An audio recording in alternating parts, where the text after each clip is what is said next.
Okay, now that we've had a look at one specific issue, that of matrilineal descent, and then we looked a little bit at some of the sources and methods, challenges of studying Jewish women in antiquity, let's look at three exceptional examples, and we'll hope to learn from these examples some kind of contrast to the average women in general society.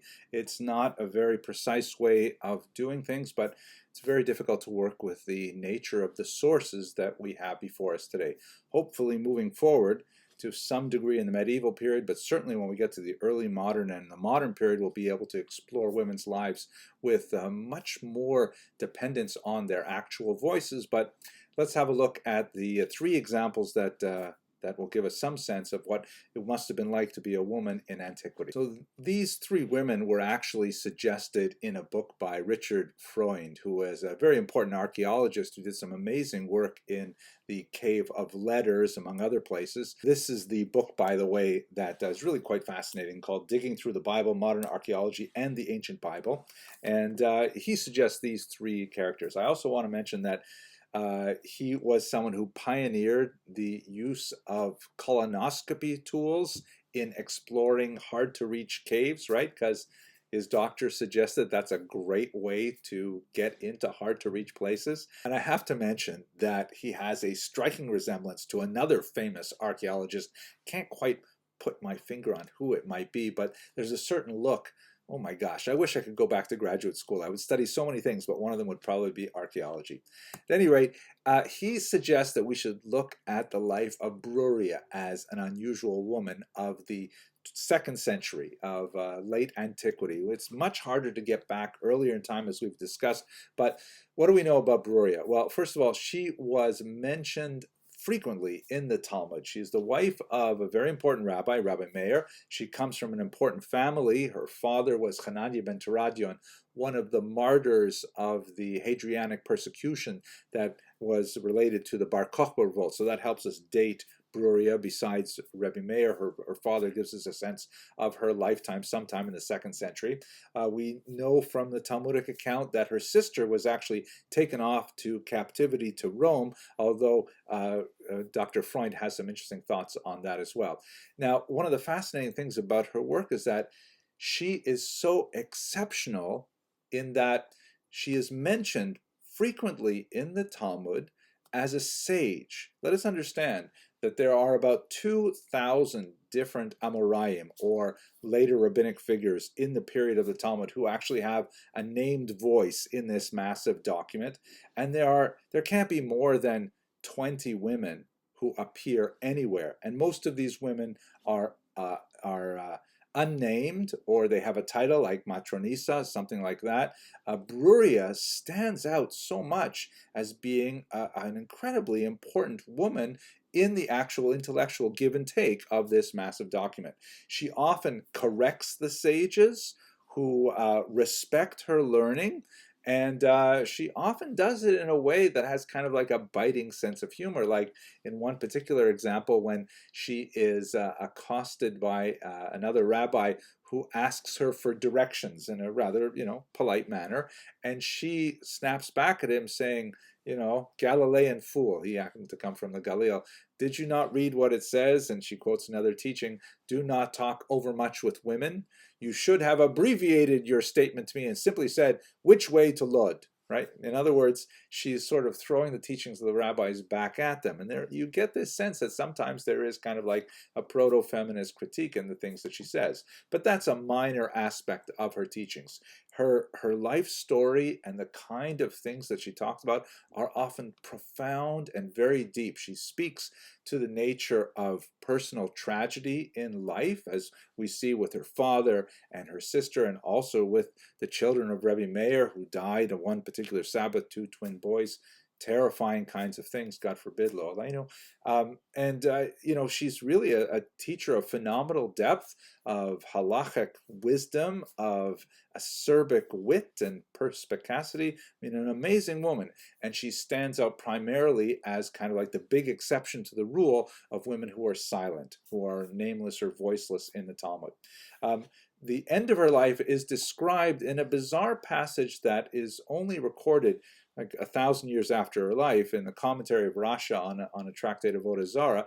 It doesn't occur anywhere else in rabbinic literature, and although it appears in a very authoritative commentary, that of Rashi, a great sage, nevertheless, it's so out of character with what we know about Rabbi Meir's life and what we know about Bruriah's life, but it describes her end as being very ignoble.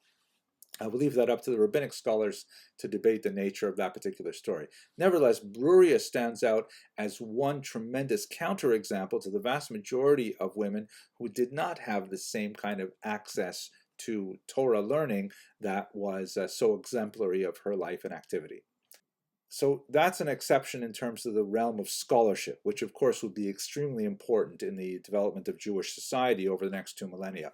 Another very important figure, now in terms of politics, would be a figure known as Berenice. She was actually royalty in a literal sense. Her name was Julia Berenice. Her dates are somewhere around the year 26 through the year 85. She was the daughter of King Agrippa I and his wife Cypros. Now, you will recall that there were a few puppet kings in the Roman period in Judea. Some of them were very powerful, like Herod the Great, who was Berenice's great-grandfather, if I calculated that correctly, and others were quite diminished in authority. King Agrippa I was one of the latter category. He happened to be a more sympathetic figure. He's quoted several times in the Talmud, usually in a very positive light. He ruled from the year 41 through 44. As a royal Jewish princess, as she was married off primarily for purposes of lineage and connections and things like that, to one Marcus, who was the son of Alexander Lysimachus of Alexandria. He, in fact, was the Alabarch of Alexandria, essentially the leader of the Jewish community there. And not only that, he was the nephew of a very famous Jewish philosopher, Philo, who we'll speak about, God willing, in another lecture. She was widowed, and then she remarried her uncle Herod Polio of Chalcis, widowed a second time, and then she went and she essentially moved in with her brother Agrippa II.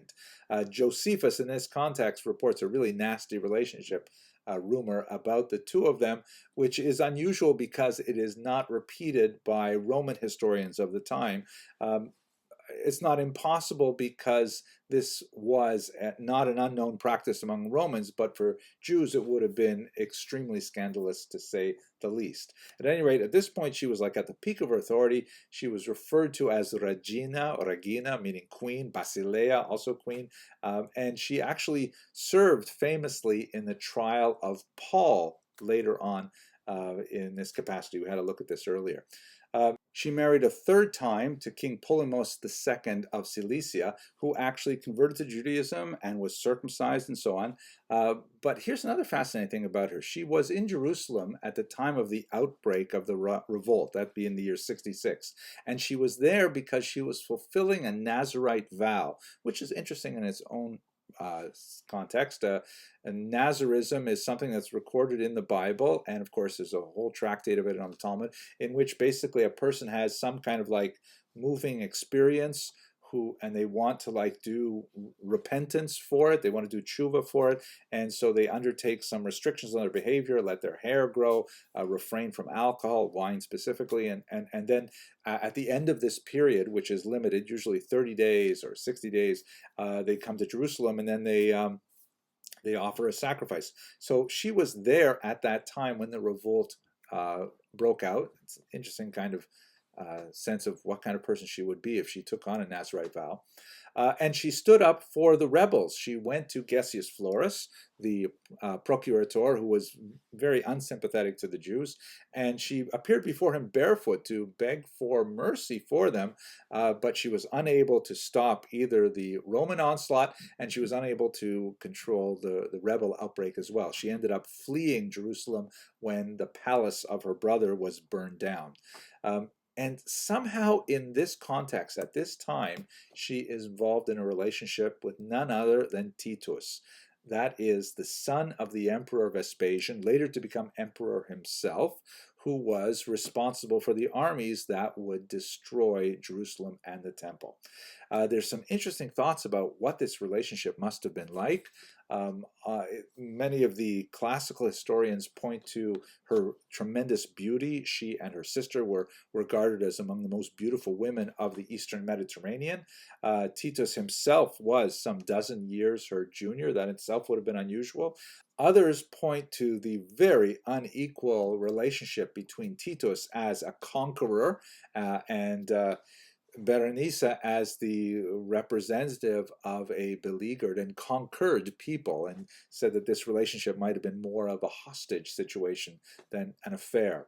At any rate, according to Dr. Freund, a very interesting interpretation, her relationship with Titus might have been instrumental in allowing the scholarly refuge in Yavne to persist. You recall that Rabbi Yochanan ben Zakkai famously asked for a retreat so the sages could stay somewhere safe and not participate in the revolt and not be destroyed, and this was granted. So Dr. Freund argues, interestingly enough, that maybe it was Berenice's relationship with Titus that allowed this to happen, and if that is the case, then of course she contributed to the survival of Judaism and the Jewish people as a whole. Her relationship with Titus was somewhat stormy. It was viewed by many as quite scandalous, and ultimately she was forced out of Rome, and Titus died shortly thereafter in the year 79. So she's a fascinating, exceptional individual in the sense that, she's at the very top of society. She is involved in things that royalty are involved with marriages for setting, relationships between territories and so on. She's involved in the highest levels of government, speaking with emperors, and she deals with, huge political issues like the revolt. But this is clearly in contrast to the vast majority of women who left no trace on the political record that we have. But it is worthy to note that it is in her romantic relationship that she's left a real mark on art history as well. The relationship of Berenice and Titus has been celebrated in a number of works, literary, musical, and so on, including La Clemenza di Tito, the Mercy of Titus by Wolfgang Amadeus Mozart, a famous opera. I mean, her role in this relationship has been celebrated in Western civilization far outside the Jewish awareness of her existence. Let us now turn to our final exceptional individual. We looked at Bruriah as an example of exceptionality in that she was such a renowned scholar. Berenice, because of her high-level political activity as a Jewish princess or even queen. And now we have a woman who is exceptional in that we suddenly get a huge amount of detail about her personal life, although otherwise she would be unknown to us. And I'm speaking about a woman named Babatha. I'm only going to speak for a few minutes right now, but I would urge you to have a look at works on her by Dr. Hannah Cotton, by Dr. Freund, and others. I also have an hour-long lecture on Babatha that goes into this in much more detail. She was one of the people hiding with the Bar Kochba rebels in the caves in the Dead Sea region that we spoke about a couple of videos ago.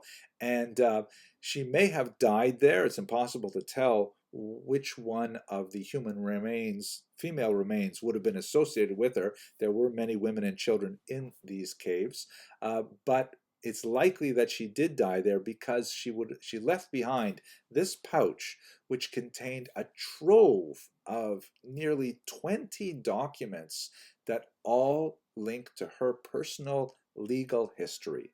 And by investigating these documents, which are written in a variety of languages, Hebrew, Aramaic, Greek, Nabatean, they all speak to her extensive legal battles. And in these legal battles, she saved these documents, also like marriage contracts, things like that. She saved these documents because clearly she was deeply involved in these battles that had to do with inheritance issues, some property that her parents left to her, and also some property that one of her two husbands left to her. That second husband had a co-wife, right? They were in a polygamous relationship, not unheard of at that time. And she was disputing with her co-wife over some orchard of date palms, things like that. And also she had children who the court had appointed to the care of apotropai, or like custodial officers, and she was seeking to get more control over her children and wrest it from the courts. And so, this is not the place to go into the ins and outs of the specifics of her controversies, but the documents portray her as, very much a woman in charge of her own affairs. It's not clear whether or not she was even literate in these languages. She may have had scribes, involved in drawing them up and so on, but she clearly knew what they meant because she kept them all together in this pouch, and she treasured them like, I have the family documents, our passports and things like that, in a special little box and things like that. These are very valuable documents for her life and activity, and it gives us a sense of the Jewish woman in the 2nd century who was not without means. She was probably like upper middle class, dealing with property issues and so on, who took charge of her life, and she was clearly an agent involved in her life. So we should not imagine, by Babatha's example, that the vast majority of women were passive and allowing kind of life to wash over them and being passed from man to man in various ways. This is a woman who's deeply involved in fighting for her rights and finding some success from time to time. There are some interesting questions. Why was she there with the Bar Kochba rebels herself? It's possible that she feared the general destruction that was going on with the Romans. There's one particular figure who appears to have linked her to Bar Kochba, because he's also mentioned in terms of the Bar Kochba chain of command, so perhaps it was a familiar relationship. We really don't know, but we get a sense of an average woman who has a very important, detailed legal history, like many of us do even today. And so this is a corrective to the huge silence that we get from the sources on women in general. So she's exceptional, not so much in what she did with her life, but the fact that we know a lot more about her life, and it reveals some startling things. Many more fascinating things are going to be learned, I'm sure, as we analyze the Babatha archive with greater detail. Okay, I hope you found this video useful. We are definitely going to be incorporating more and more discussion of Jewish women into the lectures as we move forward in time, but the next series of lectures are going to deal with the Jewish diaspora in antiquity. Okay, thank you very much for watching.